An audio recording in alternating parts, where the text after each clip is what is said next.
आप लोग IBPS AFO 26-27 या कमिंग जितनी आईबीपीएस एएफओ के एग्जाम है उनको टारगेट कर रहे हैं, तो अक्सर हमें जो बड़ी बड़ी चीजें होती हैं, क्या फॉलो करना चाहिए, नहीं करना चाहिए, कौन सा मेन सब्जेक्ट है, कितने मार्क्स हैं, ये सारी बातें आपको हर जगह मिलती हैं। लेकिन अगर हम बात करें वो क्या चीजें हैं जिन पे हमें फोकस करना चाहिए, या जो टॉपर्स ने अपने एग्जाम के टाइम पे फोकस किया था तो आज वो उस पोजीशन तक पहुंच पाए हैं, वो क्या छोटी छोटी लेकिन बहुत इंपॉर्टेंट चीजें हैं जिनका हमें ध्यान रखना है। तो आज हम बात करेंगे इसी बात पर कि अगर आपके टॉपर टिप्स की हम बात की जाए कि वो क्या बातें हैं जिनका हमें एक्चुअल में ध्यान रखना चाहिए, और वो बहुत हमें लगता है कि बहुत माइन्यूट है, लेकिन वही आपके अंदर 1% इंप्रूवमेंट करने के बाद आपको फाइनली उसका रिजल्ट दिखता है। So I welcome all of you to this platform agriculture वाला, जहां पर मैं शगुन रंगबुला आपके साथ आज बात करूंगी टॉपर टिप्स को लेके फॉर आईबीपीएस एएफओ एग्जाम। हमारे एक जो थे वो बच्चा है जिसने आज ये एग्जाम क्रैक किया है, आशीष शिंदे। हाल ही में इनको जो है इसमें अपॉइंटमेंट भी मिल चुकी है। यहाँ बात करें वो क्या, जो सबसे पहले, क्योंकि जब हमने इंटरव्यू किया बहुत सारी बातें होती है जब हमें आपस में बैठ के समझ आती है कि इस एस्पिरेंट ने ऐसे अपनी लाइफ में, ऐसे अपनी जर्नी में, एग्जाम जर्नी, प्रिपरेशन जर्नी में क्या किया जिस कारण आज उनके सिलेक्शन हुई है। तो सबसे पहला जो पॉइंट था, हमें पता है कि ये जो एग्जाम है आपका प्री मेंस इंटरव्यू 3 स्टेजेस में रहेगा, और जैसे कि इस साल का भी एग्जाम बहुत नजदीक है, उन सारी चीजों का हमें ध्यान रखना है। अगर अभी भी लगता है हमें कि ये पॉइंट कहीं ना कहीं कमी है तो हमें उस पर काम करना है। तो यहाँ पर सबसे पहला जो पॉइंट जो मुझे बहुत अच्छा लगा, that was the very first thing कि उन्होंने स्ट्रॉन्ग एनालिसिस, और ये मुझे लगता है सबसे ज्यादा इंपॉर्टेंट पार्ट है। अगर हम किसी भी एग्जाम को टारगेट कर रहे हैं, उस एग्जाम के लिए आपको ये अच्छे तरीके से पता होना चाहिए पिछले साल, उससे पिछले साल क्या क्या क्वेश्चंस आपके एग्जाम में पूछे गए थे, क्योंकि बहुत बारी ये संभावना होती है कि आपके रिपीट क्वेश्चंस हो सकते हैं।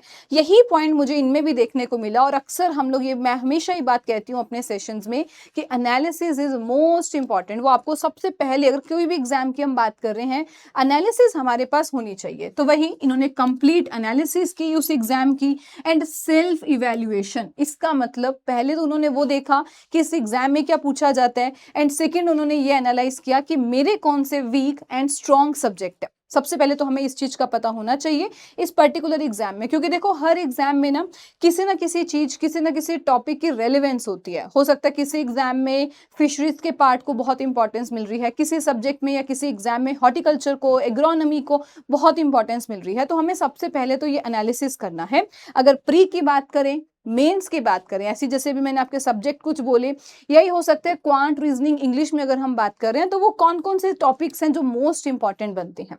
देन हमारे पास आते हैं second, trust on single resource. ये तो मैंने उनसे जब स्टार्टिंग में ही बात की आशीष के साथ, तब भी उन्होंने एक ही बात बोली कि मैम मैंने केवल एग्रीकल्चर के लिए इसी एग्रीकल्चर वाला पे ही भरोसा रखा, बिकॉज आई नो यहाँ पर मुझे हर सब्जेक्ट के एक्सपर्ट फैकल्टीज मिलने वाले हैं। अगर क्योंकि उस टाइम पे मेंस में होता था, लेकिन अब अगर हम बात करेंगे पैटर्न बदल चुका है, तो अब आपके पास प्री में भी एग्रीकल्चर पार्ट आने वाला है। तो अगर हम देखें, ये एक अच्छा एस्पेक्ट है कि आपको स्टार्टिंग से ही प्री पे भी उतना ही फोकस करने का मिलेगा कि आप स्टार्टिंग से ही अपना बेस स्ट्रॉन्ग कर सकते हैं। यहां पर मैं हमेशा एक बात बोलती हूं, स्टक ऑन वन रिसोर्स, लेकिन उस पे मल्टीपल टाइम रिवीजन करनी है। यही हमें यहां देखने को मिला कि आशीष ने एक रिसोर्स पे ही बट मल्टीपल टाइम रिवीजन पे फोकस किया।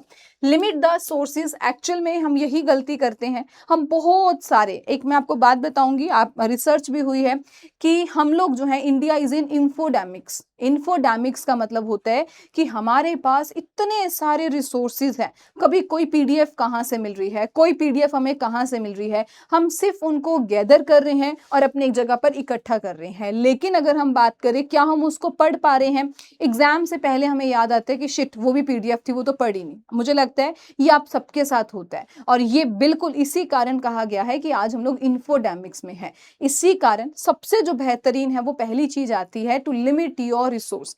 एक सोर्स पे मल्टीपल रिवीजन दो, मल्टीपल एमसीक्यूज लगाओ, मल्टीपल टेस्ट सीरीज लगाओ। दैट इज मोस्ट एडवाइजेबल कि आप मल्टीपल टेस्ट सीरीज लगाइए। तो यहाँ पे भी वही थी, सबसे पहला पॉइंट आता है कि अपने जो रिसोर्स हैं उसको लिमिट करिए, और उसी एक रिसोर्स को मल्टीपल टाइम, ये ना कहना मुझे लगता है बहुत आसान है, लेकिन जो करता है उसको वो चीज बोरियत भी लगती है। लेकिन आप खुद देखोगे, जब आप एक ही चीज को बारी बारी रिवाइज करोगे, आपको हर पॉइंट पे कुछ नया समझ आएगा, कुछ नया पता लगेगा कि अच्छा हाँ, पिछली बार मैंने इसको इस तरीके से समझा था, लेकिन अब मेरा कॉन्सेप्ट और क्लियर हुआ है। तो वही आता है कि मल्टीपल टाइम रिवीजन करनी है। फिर हमारे पास आता है फिल्टर द कंटेंट। अगर आपको लग रहा है बहुत ज्यादा हो रहा है, या मुझे कौन से इसमें से टॉपिक नहीं आता, उसको और बेटर करो, उसको कोई और अच्छी बुक लो, उसमें से और ऐड ऑन करो। मतलब कि ये काम हमारा रहेगा कि उसमें क्या चीज हमें और ऐड करनी है। कुछ लगता है कि ओवर हो गया, या ये मेरा टॉपिक जो है वो अच्छा है, इसको मैं इग्नोर कर सकती हूँ, तो वो आप लोगों को अपने अकॉर्डिंग अपने कंटेंट को फिल्टर करना है। एंड नेक्स्ट हमारे पास आते हैं सेलेक्टिव स्टडिंग। बहुत इंपॉर्टेंट कि हमें हर चीज भी नहीं पढ़नी होती। वो चीज पढ़ो जब आपने पीवाईक्यू एनालिसिस कर लिया, पिछले साल की पूरी एनालिसिस कर ली, अच्छे तरीके से की है, तो आपको ये समझ आ गया होगा कि एग्जाम में ज्यादातर जो क्वेश्चन है वो किस तरीके से बनते हैं। तो हर चीज पढ़ने की बजाय या हर जगह से पढ़ने की बजाय एक जगह पर मल्टीपल रिवीजन करिए और उसको बहुत सही तरीके से सेलेक्टिव स्टडिंग करिए कि हाँ, ये वाला टॉपिक मैक्सिमम आता है, इस टॉपिक में मुझे इतना फोकस करना है। अगर मैं किसी माइनर सब्जेक्ट की बात करूं, उसमें से क्या क्वेश्चन पूछा जाता है उस पर फोकस करना है। तो ये एक हमारी, और हम कहें तो ये भी एक पॉइंट होता है कि हमें कैसे अपने किस रिसोर्स पे फोकस करना है। और एक चीज का ध्यान दीजिएगा, बहुत बारी होता है कि हम लोग मल्टीपल जगह से पढ़ते हैं, लेकिन हमें सेटिस्फेक्शन कहीं से नहीं होती। इस चीज का ध्यान दीजिए, जहां से भी पढ़ रहे हैं, जो भी पढ़ रहे हैं, एक सेटिस्फेक्शन रखिए कि जो पढ़ाया जा रहा है वो अच्छा है, मुझे अब अपने इसमें कंटेंट में ऐड ऑन करना है या डिलीट करना है, वो मुझे करना है। तीसरी अगर मैं एडवाइस दूं तो वो आती है never run behind shortcuts, and that's the very very common thing. अगर मैं कहूं, जितनी इजी है, जितनी सिंपल हमें लग रही है, लेकिन हम कई बारी उसी में गलतियां करते हैं। अगर बात करें, हम अक्सर ये कहते हैं कि जल्दी मार्क्स आने लग जाएं, जल्दी हम जो है इसमें लग जाएं, जल्दी हमारे साथ ये सब्जेक्ट कंप्लीट हो जाए ताकि मैं ऐसा कर लूं। लेकिन सिंपल सी बात है, आपके हाथ में भी हार्डवर्क है, उसको करिए, टाइम पर अपना सिलेबस कंप्लीट करिए, टेस्ट सीरीज मॉक टेस्ट ज्यादा से ज्यादा लगाइए।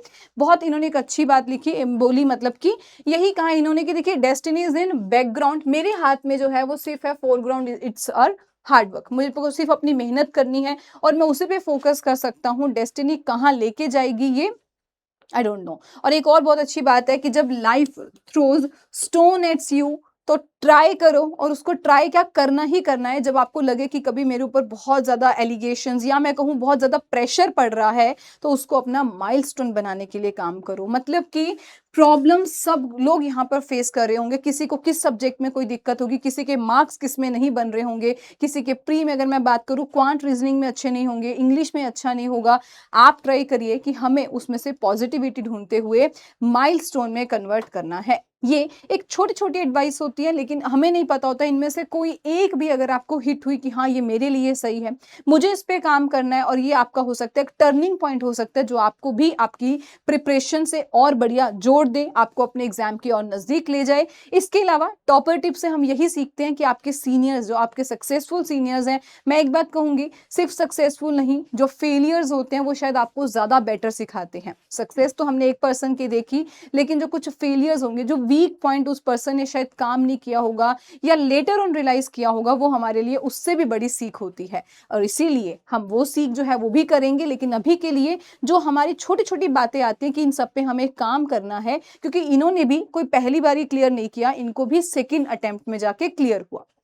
तो जो इन्होंने गलतियां अपने फर्स्ट ईयर में की थी कि ये मैंने मिस्टेक की है, उन्होंने वही शेयर की कि मैंने बहुत सारे सोर्सेज पर रिलाई किया था, ये भी कर लेता हूँ, ये भी कर लेता हूँ, उस कारण मैं सिर्फ उलझता गया। आई बिलीव ये सेशन आपको कुछ ना कुछ सिखा के जाएगा, बहुत कुछ नहीं, लेकिन हाँ, कुछ ना कुछ आपके अंदर वैल्यू ऐड हुई और आपको कुछ यहाँ से सीखने को मिला है। इसके अलावा अगर आपको कोई डाउट हुआ तो आप लोग बिल्कुल टेलीग्राम चैनल पर मेरे से पूछ सकते हैं, शगुन मैम PW, एंड ये आपका डिस्कशन ग्रुप है। इसी के साथ मैं साइन आउट करती हूँ यहाँ से, एंड आई बिलीव आपको कुछ इस सेशन से बढ़िया ही फ्रूटफुल सीखने को मिला। Thank you so much everyone, take care, bye bye, thank you.